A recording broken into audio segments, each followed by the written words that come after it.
At para sa dinner namin guys, magluluto kami ng tilapia. Pernitong tilapia. So that's our tilapia. Nahugasan ko na yan guys. Lalagyan na natin siya ng asin.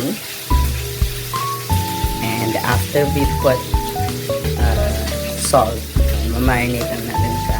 And then maglagay na tayo ng mantika sa pinainit nating frying pan. Ayan. So, hintayin lang natin uminit din yung mantika bago natin ilagay ang ating tilapia. Ayan. So, as you can see, I already put it. Ayan. Mukhang tumitilamsik na yan. So, ingat-ingat lang kayo guys pag nag-prito kayo kasi baka matalsikan kayo sa mata. So, anong purpose ng pagpapainit ng mantika at ng frying pan?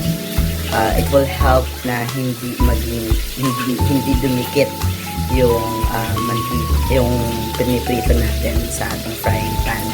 Yan, so tingnan nyo kung gaano siya kadaling i-flip dahil sinunod natin yung madaling process ng pagluluto or pagpiprito ng ating tilapia or ng kahit anong karne or kahit anong lulutuin.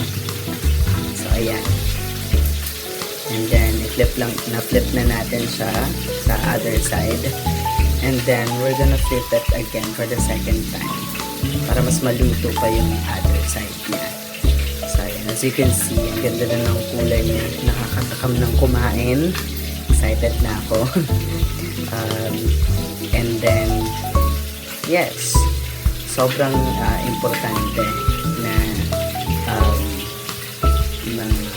laman natin on how we are going to fry it easily.